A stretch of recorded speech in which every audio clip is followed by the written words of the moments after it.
സ്വാമി ശരണമയ്യപ്പ. നമസ്കാരം. ഞാൻ നിങ്ങളുടെ ജയറാം.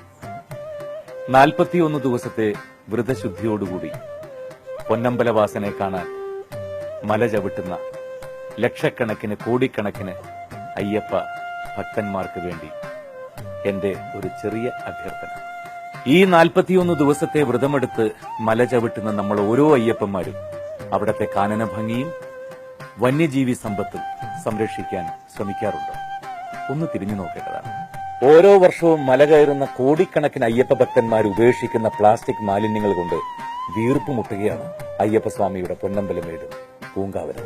ഇനി നമ്മൾ ഓരോരുത്തരും ശബരിമലയെ ഒരു മാലിന്യമലയാക്കില്ല എന്ന് ദൃഢപ്രതിജ്ഞ എടുക്കേണ്ട സമയം വൈകിയിരിക്കുന്നു. നിങ്ങൾ മറ്റൊന്നും ചെയ്യണ്ട. കെട്ടുനിറയ്ക്കുമ്പോൾ തന്നെ പ്ലാസ്റ്റിക് പൂർണ്ണമായിട്ടും ഉപേക്ഷിക്കുക. ഇനി അഥവാ കൊച്ചുകുട്ടികൾക്ക് വേണ്ടി വല്ല ബിസ്ക്കറ്റ് പാക്കറ്റുകളോ അല്ലെങ്കിൽ വെള്ളം നിറച്ച കുപ്പികളോ കയ്യിലുണ്ടെങ്കിൽ കുഴപ്പമില്ല.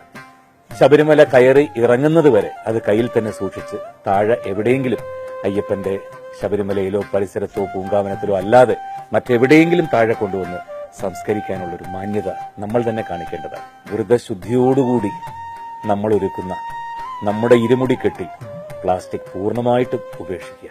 ജാതി മത ഭേദമന്യേ കോടിക്കണക്കിന് ഭക്തരെത്തുന്ന ശബരിമലയെ മാലിന്യ വിമുക്തമാക്കാൻ നമുക്ക് ഓരോരുത്തർക്കും തോളോട് തോൾ ചേർന്ന് പ്രവർത്തിക്കാം.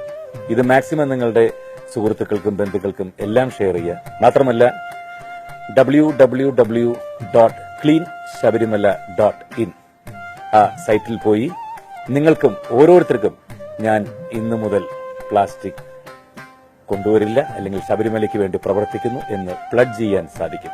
മറക്കരുത് www.cleanshabarimala.in. സ്വാമിയെ ശരണമയ്യപ്പ.